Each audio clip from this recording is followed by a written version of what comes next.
Whispers carried through the marble halls of Return to Origin Palace, speaking of an unprecedented upheaval. Recap.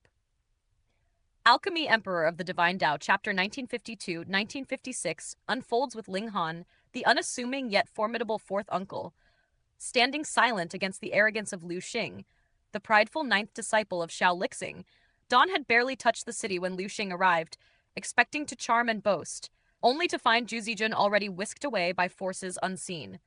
Ling Han's calm disdain is a blade sharper than any alchemist's concoction, his centuries of secret cultivation hiding in plain sight. Yet the junior, clever and ambitious, dares to test him with questions meant to ensnare. Around them, the crowd murmurs, beauty and youth masking the power that churns beneath. A trap has been laid, a challenge posed, and only the keenest of minds can predict whose wit and skill will prevail. The stage is set, the tension palpable, and every glance, every word, carries the weight of destiny itself. Imagine standing in the grand halls of the Return to Origin Palace, where the air itself hums with the pressure of legendary cultivators. A young man steps forward, brimming with pride and indignation. He's Liu Xing, a prodigy, confident in his own lineage and accomplishments. But today, his world of assumptions is about to be upended. Liu Xing approaches Ling Han, the enigmatic figure whose presence has already disrupted the delicate social order of this gathering. Ling Han doesn't respond with words or deferential gestures. He doesn't need to. His mere glance exudes a kind of quiet authority that speaks louder than any salutation. And it's this very disregard that ignites Liu Xing's anger. Here is a junior, supposedly respectful, now being forced to reckon with someone far beyond his expectations. A fourth uncle who seems too young, too unassuming, and yet carries an aura of something extraordinary. Now, this moment isn't just about personal affront. Liu Xing is here representing his senior, Xiao Lixing, a grandmaster of transcendent reputation. He expected a cordial meeting, perhaps some playful chatter or flattery. Instead, he finds that Zhu Zijun, his friend and peer, has been unceremoniously whisked away by Ling Han's actions. The shock alone tells us something crucial. Ling Han operates outside normal hierarchies. Even someone with Liu Xing's pride, steeped in the protocols of lineage and seniority, must now confront a new reality. And here's where the wuxia tension thickens. Liu Xing, brilliant in alchemy but inexperienced in the subtleties of cultivation and aura, attempts to assert dominance through flattery, a classic maneuver to mask both fear and ambition. He praises Ling Han's youthful achievements, underestimating the truth of the reincarnation tree and time cultivation chambers, which have aged Ling Han's soul far beyond what mortal perception could measure. In this setting, age isn't a number. It's a measure of accumulated power, of lessons learned from the very fabric of time itself.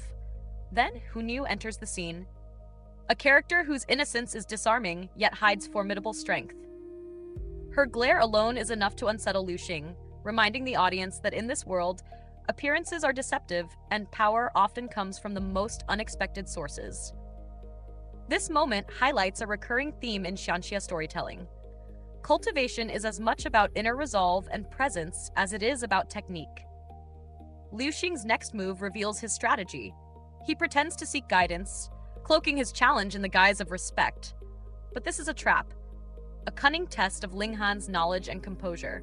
He publicly questions him about a complex alchemical formula, the Four Forms Bone Transformation Pill, a pill that even experienced four-star grandmasters struggle to refine. Here, the narrative underscores the stakes. The younger Ling Han is being pushed into a situation designed to expose any flaw, to publicly undermine his growing reputation. Yet, Ling Han's calm response tells us everything about his character. He doesn't react with anger or arrogance. Instead, he frames the challenge as an opportunity, offering mentorship in a way that maintains dignity while subtly asserting his superiority. This interaction is a masterclass in Xianxia etiquette and strategy.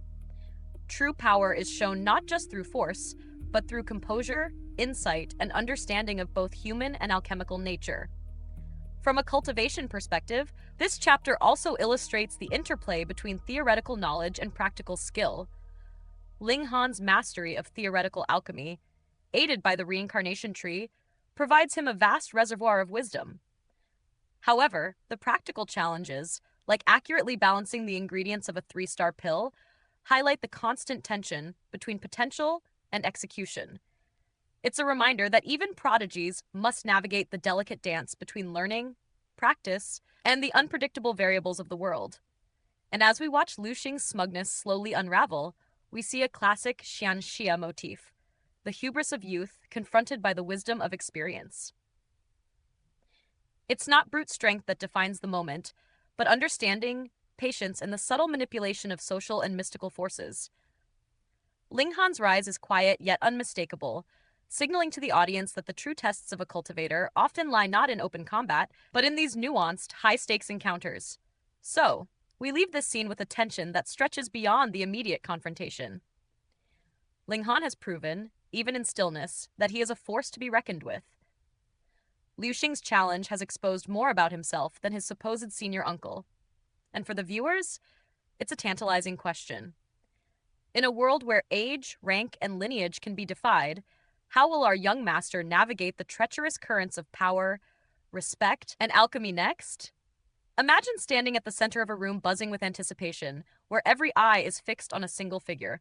Ling Han, calm and composed, isn't just any cultivator. He's the Alchemy Emperor in the making. Yet he chooses to step into the arena with the poise of a master, not a showman. Around him, expectations swirl like a storm. Everyone thinks they know the outcome, that he'll flinch, blush, and retreat. But instead, he sits, serene, almost mocking the tension with a quiet smile. And in that moment, the real battle isn't of fists or pills. It's one of strategy, pride, and intellect. Here's the context. Ling Han is confronted by Liu Xing, a man confident in his own schemes, ready to corner Ling Han with a question about the notorious Four Forms bone transformation pill. To the untrained eye, it's a simple test of knowledge, but for cultivators, it's a duel of mental agility, of reputation, of face. Liu Xing expects Ling Han to stumble, to show vulnerability. But Ling Han knows more than he lets on. He has been quietly studying not one, but 5 three-star alchemical pills, including this very one. It's as if fate handed him the perfect challenge, a setup he can turn into a stage for brilliance. Ling Han's response is genius in its subtlety. He doesn't attack outright. He doesn't display arrogance. Instead, he employs the simplest yet most psychologically tormenting tool available, patience. He sips his tea slowly, deliberately, each gesture measured. For Liu Xing, this is torture, a severing mundane tier cultivator forced into servitude in plain sight, every second stretching into a small eternity of humiliation. The power dynamic flips quietly but unmistakably. Ling Han's calm is a weapon, and Liu Xing's frustration is the blade he wields against himself. This is a lesson in cultivation beyond power alone. Presence, control, and composure often outweigh brute force. Now, watch how this moment deepens. Ling Han's seemingly casual actions are not mere theatrics. They're part of his internal process. As he sips the tea, he's mentally tracing the refinement techniques of the pill, recalling the delicate balance of ingredients, the timing of alchemical fires, the precise manipulation of energies. In wuxia terms, his Dao heart aligns with the alchemical Dao, thought and action merging, principle and practice intertwining. This is what separates an emperor of alchemy from mere practitioners. Mastery of fundamentals before the stage, perfection in the unseen, and patience as sharp as a blade. Once the psychological duel concludes, the narrative pivots. Ling Han finally engages directly with the alchemical challenge, explaining the refinement of the Four Forms bone transformation pill. But here's the twist. His explanation isn't just a recipe, it's a philosophical journey into alchemy itself. He transforms complex principles into accessible insights, breaking down the foundation for everyone present, so even those who had mocked or underestimated him begin to understand. What's fascinating is that even Liu Xing, who sought to embarrass Ling Han, finds his own doubts answered. Ling Han's teaching transcends the immediate conflict. He's building a bridge from his personal mastery to a communal understanding, elevating all witnesses. The crowd's reaction is telling. Initially drawn by curiosity, by the hope of seeing a show, they are slowly captivated by the depth of Ling Han's insight. This is more than technique. It's cultivation philosophy, the blueprint of alchemy itself, distilled by someone still considered a small fry in the grand hierarchy. His words become magnetic, And soon, alchemists far beyond the room are summoned to witness this demonstration. Ling Han's impact is immediate. The fundamentals of alchemy, often overlooked, are now illuminated with clarity, inspiring those who had never before understood the deeper interplay of Dao, fire, and transformation. What can we take from this? First, power in wuxia isn't merely strength. It's patience, strategy, and timing. Ling Han doesn't need to raise his sword or shout incantations. His presence alone dictates the rhythm of the room. Second, mastery of fundamentals creates unstoppable authority. Even someone with partial experience, if aligned with principle and intuition, can teach, lead, and dominate perception. Finally, this scene foreshadows how Ling Han will shape his path. By turning every challenge into an opportunity to demonstrate both skill and Dao understanding. His rivals may plot, but his composure and insight give him an edge few can contest. So as we step back, we see the subtle genius of Ling Han. He turns a trap into a stage, transforms humiliation into strategy, and turns curiosity into reverence. The question isn't whether he can refine the pill, it's how he will continue to wield patience, intellect, and presence as his true cultivation weapons. And if you think this is just about alchemy, think again. In the world of wuxia and xianxia, the mind is the sharpest blade, and Ling Han has just shown us how to wield it with lethal elegance. The next time a seemingly simple challenge arises, ask yourself, are you ready to endure the quiet storm of a master's mind? Imagine standing in a quiet hall, the air thick with anticipation, where hundreds of alchemists hang on every word of a single man. This isn't just another gathering. This is Ling Han, a prodigy whose understanding of alchemy has already surpassed even the revered three-star alchemists. Today, he isn't merely teaching. He is creating a moment that could be etched in history. The scene is surreal. Outsiders wander in, curious, and immediately feel out of place. Cultivators uninterested in alchemy shrug and leave, unable to comprehend the depth of Ling Han's discourse. But the true alchemists, those who devote their lives to the mysteries of elixirs and refinement, are riveted. They sit almost in a trance, absorbing every insight.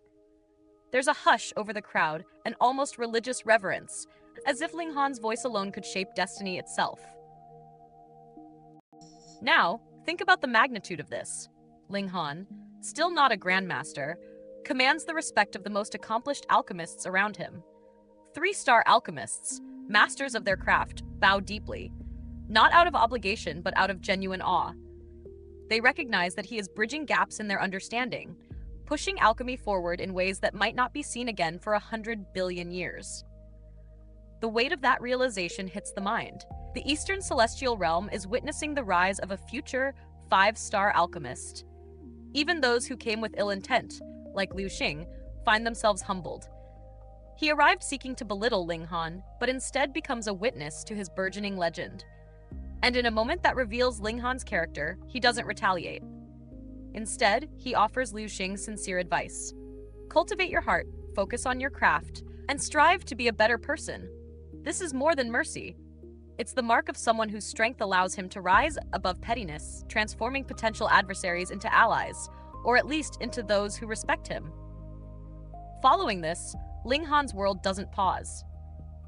His achievements ripple through his network. Even his senior brothers who, despite their own mastery, haven't reached the 6th refinement, congratulate him. Zhu Feng, his 3rd senior brother, has advanced ahead, but Ling Han's rise is undeniable. It's a web of mentorship, rivalry, and camaraderie that shows the subtle dynamics of power among alchemists. Advancement isn't just about raw skill, it's about reputation, insight, and influence. But greatness is never without peril or challenge. Ling Han sets his sights on the Three Blooms Valley, a legendary place whose name alone evokes the majesty of nature and danger intertwined. This isn't merely a journey, it's a test of discernment and courage. The valley, shrouded in clouds and mist, is an expanse so vast it feels like an ocean of air and stone. And it isn't just the terrain that poses a threat. Gusts of wind swirl with symbols of the great Dao, capable of obliterating any ordinary cultivator. Even celestial kings would approach with caution, for the valley's natural defenses are nothing short of divine. This is where the narrative transforms from a tale of personal achievement to one of strategic mastery. Ling Han doesn't rush. He knows that the path through the valley is governed by precise laws, gravity regulations, treacherous razor-sharp stones, and the deadly manifestation of heavenly Dao. Only by following the correct entrance can one survive. Here, the story underscores a key wuxia principle: power is meaningless without wisdom. Mastery of the Dao, insight into hidden laws, and patience. These are the true tools of immortals. After careful navigation, Ling Han finds the correct entrance, not in isolation, but amid other adventurers, some familiar, some unknown. Among them are allies like Yan Xianlu and Liu Jie, figures whose presence reminds us that even in a world of extraordinary individuals, relationships and networks matter. Ling Han's prior travels, subtle alliances, and careful cultivation of connections demonstrate that even the most brilliant strategies cannot exist in a vacuum. So what does this chapter truly reveal? Ling Han is more than an alchemist. He is a figure whose intellect, moral compass, and strategic foresight allow him to stand out in a realm overflowing with talent. His rise is as much about heart and wisdom as it is about power. And as the group steps into the Three Blooms Valley, we're reminded of the delicate balance in Xianxia tales. Strength must always be tempered by caution, ambition by understanding, and mastery by respect for forces far beyond mortal comprehension. The question that lingers in the air is almost palpable. Can Ling Han navigate this valley, confront the trials of the fiery flame lightning strike wood, and emerge not only unscathed but victorious? The path ahead is as perilous as it is legendary, and only those who can read the Tao and temper their might with wisdom will prevail. And for viewers following this journey, the excitement isn't just about witnessing power. It's about understanding the mind behind the mastery, the strategy behind the legend. Imagine a world where the roar of battle shakes the heavens, and even the mightiest cultivators hesitate before stepping into a valley that has borne witness to millennia of power struggles. Today, we delve into a moment where ambition, desire, and raw strength collide. A moment that tells us not just about martial prowess, but about the very nature of destiny in the world of the Divine Dao. Ling Han, the seemingly calm and composed prodigy of the calm peace heaven, finds himself in a precarious position. Liu Jie, a warrior of undeniable talent, yet wrapped in arrogance, cannot hide the tension that simmers between them. The unspoken truth is clear. Once they enter the valley, allies and enmities will crystallize. This is more than personal rivalry. It is a clash of philosophies, of heavens aligned and fates intertwined. Ling Han's quiet confidence contrasts sharply with Liu Jie's brewing resentment, and this moment foreshadows an inevitable confrontation. A storm waiting to break. Then there's Hu Nu, a figure of fiery determination and deep loyalty. Her protective stance toward Ling Han reveals layers of emotional intelligence rarely seen in battle-hardened warriors. She is not merely a participant. She is a force of nature, reacting instantly to threats, cutting through pretension and bravado. When Liu Han, a powerful yet misguided cultivator, tries to sway her affections, she dismisses him with righteous fury. This is more than romantic entanglement. It's a demonstration of how emotional resonance and loyalty can influence the battlefield. In this world, feelings can manifest as deadly intent, and Hu Nu's immediate willingness to kill underscores that in cultivation, the heart can be as lethal as any technique. As the two sides converge, the scale of power becomes apparent. Monarch tiers from calm peace heaven face off against the more numerous yet less experienced monarchs from wide prosperity heaven. Here we see the subtle mechanics of Xianxia hierarchy. Even the top-tier fighters must respect limits, lest their reckless actions invite annihilation by higher realms. Only the severing mundane tiers clash freely, while higher tiers hold back, a strategic restraint that highlights the delicate balance between ambition and survival. And then, Chaos Incarnate arrives, Shi Xuan. He is a living tempest, a creature that seems more primordial than human, his power radiating with a brutal, raw intensity. Every step he takes turns the ground into rubble. Every glance forces even monarchs to avert their eyes.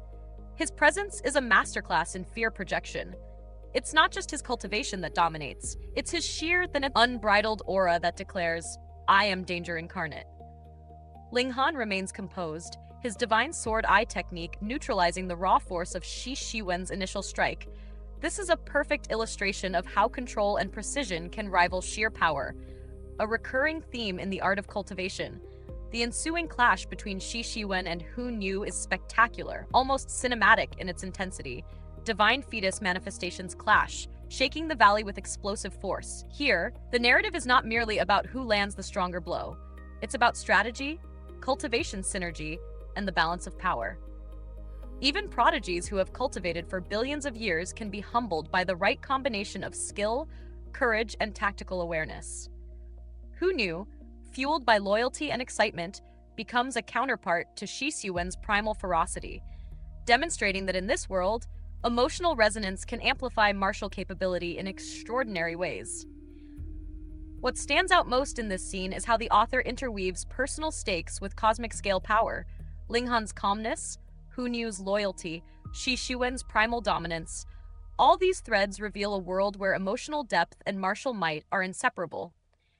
It's a vivid reminder that in Xianxia, battles are not just contests of strength, they are tests of heart, will, and destiny. The narrative foreshadows that the valley will become a crucible, shaping the fates of these prodigies in ways that will echo far beyond this immediate skirmish. So, as we step back from the chaos, the roars, the exploding divine fetus, the earth-shattering clashes, one question lingers. Who among these fierce prodigies will emerge unbroken, and whose ambitions will be crushed under the weight of their rivals? The answer is uncertain, but one thing is clear. In the Divine Dao, power, loyalty, and resolve will always collide, and the echoes of today's battle will resonate through every future conflict in ways no one can fully anticipate. Imagine a battlefield where light itself seems to crack under the force of combat, where two warriors clash with such intensity that the air trembles and the heavens themselves seem to hold their breath. Today, we witness a duel that is more than a contest of strength. It's a collision of destinies, bloodlines, and unrelenting wills. On one side stands Shi Shiwen, a scion of the legendary Golden Giant race, his very body a vessel of ancient, celestial power. Every strike he delivers radiates the aura of the divine fetus, the pinnacle manifestation of his bloodline. This is not just raw strength. It is a living relic of the dawn of the world, a legacy of beings born alongside the mighty source beasts themselves. The Golden Giants are rare, their ancestors lost to time, yet their descendants carry the fury and fortitude of gods. Shi Shiwen embodies this, his strikes capable of tearing the sky and shattering the earth. Opposing him is Hu Nu, a young warrior whose power alone has already carved a reputation among the severing mundane tier of calm peace heaven. She is a force of precision and wrath, her aura summoning the form of the rock, a beast of mythical magnitude. Wings spread wide, its brilliance rivaling the sun. Her strength is not just technique, it is a pure, almost instinctive mastery of destruction, honed to cut through even the most formidable defenses. The battle that unfolds is a study in extremes. Shi Shiwen, though ranked 9th among the prodigies of wide prosperity heaven, demonstrates why he is feared. His resilience, the almost invincible shell of his golden giant blood, his ability to channel and expand his battle prowess under pressure. Yet Hu Nu, with relentless ferocity, reveals the terrifying potency of her own cultivation.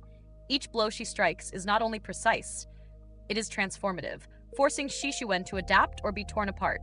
And adapt he does, laughing even as golden blood, liquid pseudo-divine metal, spills from his wounds, a testament to both his might and the extraordinary challenge he faces. Here, we see more than a clash of martial skill. We see the interplay of legacy, strategy, and willpower. Shi Shiwen is a prodigy molded by celestial favor and the weight of his bloodline. Hu Nu, however, is a living paradox, young, yet capable of overcoming a warrior whose power seems preordained to dominate. The battle exposes more than strength. It highlights ingenuity, courage, and the delicate balance between technique and raw, innate power. The spectators, both from wide prosperity and calm peace heaven, are forced into disbelief. Those confident in the supremacy of their monarch tiers now witness that even prodigies are fallible, that destiny is mutable, and that bloodline alone cannot guarantee victory. Hu Nu's dominance demonstrates that true cultivation is more than ranking or lineage. It is the synthesis of spirit, technique, and the fearless audacity to push beyond one's limits. After 3 relentless days of combat, the inevitable moment arrives. Shi Xuan concedes, yet even in defeat, his spirit remains untamed. His vow to challenge Hu Nu again within a century is not born of humiliation, but of unyielding resolve. This is a hallmark of the greatest cultivators. They see each loss as a step toward transcendence, each opponent as a catalyst for growth. Hu Nu, restrained by Ling Han, reflects another vital theme of Xianxia storytelling. Power must be tempered by guidance and foresight, even for those whose potential seems limitless. This duel is more than a single chapter of conflict. It is a window into the dynamics of power, legacy, and ambition in a world governed by Dao, bloodlines, and martial genius. Shi Xuan's raw might and Hu Nu's fearsome precision foreshadow even greater battles to come, where strength, strategy, and heart will collide in ways that shape the very fate of their realms. And one can't help but wonder, when these titans meet again, will time have tilted the scales? Or will Hu Nu continue to redefine what it means to be unstoppable? The legend is far from over, and for those who follow the path of cultivation, this is the duel that will be remembered as a testament to the limitless potential of the human and divine spirit.